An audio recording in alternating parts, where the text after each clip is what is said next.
Այսօր մեզ մոտ ամառային տրամադրություն է, պատրաստում ենք ելակով, թեթև սերուցքային կրեմով անչափ համեղ նրբահամ խմորեղեն, այն էլ ընդամենը 20 րոպեում։ Բիսկվիթը պատրաստվում է մածունով, հեշտարակ բաղադրատոմս է, իսկ արդյունքը ստացվում է անթերի։ Այս խմորեղենը կարելի է մատուցել նաև սառը վիճակում, չնայած որ ստացվում է չափերով բավականին մեծ թխվածք, վերջանում է հաշված ժամերի ընթացքում։ Դե ինչ, սկսենք պատրաստել։ 4 ձվի վրա ավելացնում ենք 250 գ շաքարավազ, հարում ենք 4-ից 5 րոպե, մինչև ծավալը մեծանա 2-ից 3 անգամ։ Եթե քաղցրի սիրահար եք, կարող եք շաքարավազը մի փոքր ավել վերցնել։ Ձուն և շաքարավազը մի լավ հարելուց հետո ավելացնում ենք 1 թեյի գդալ սոդա առանց բլրակի, 1 թեյի գդալ վանիլային շաքարավազ, 60 մլ անհոտ բուսայուղ և 400 գ սենյակային ջերմաստիճանի մածուն։ Ինչպես տեսնում եք, հեշտ և արագ պատրաստվող խմորեղեն է և կրկնակ օգտագործելու անհրաժեշտություն չկա, ես նման բաղադրատոմսեր շատ եմ սիրում։ Այսպես խնայում ենք մեր ժամանակը և սուրճի սեղանին ունենում ենք իդեալական թխվածք։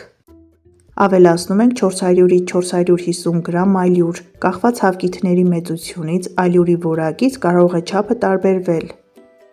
Պետք է ստանանք նման խտություն ունեցող թույլ խմոր։ Մեզ անհրաժեշտ է 600 գ ելակ, հատընտիր պտուղները առանձնացնում ենք խմորեղենը ձևավորելու համար, իսկ մնացած մասը այսպես շերտատում ենք։ Որպեսզի խուսափենք թունավորումից, ելակը լավ լվանալուց հետո մոտ 10-15 րոպե դրեք աղաջրի կամ սոդայաջրի մեջ, այնուհետև կրկին լվացեք հոսող ջրի տակ։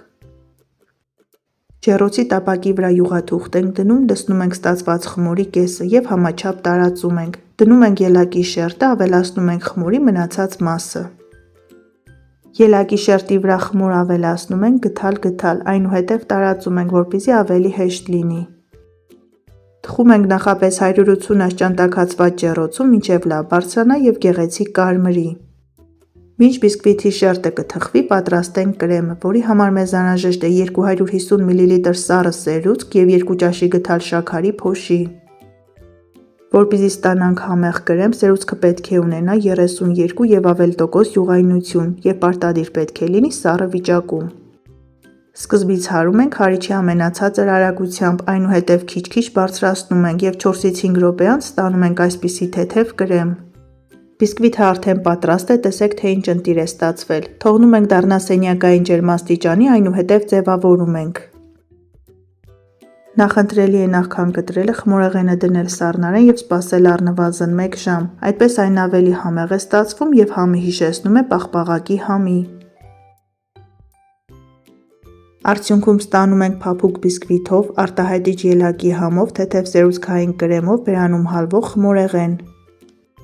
Վերջում սուրճ ենք պատրաստում, ընտանիքի անդամներին հրավիրում ենք սեղանի շուրջ և վայելում ենք հաճելի միջավայրում։ Բարի ախորժակ։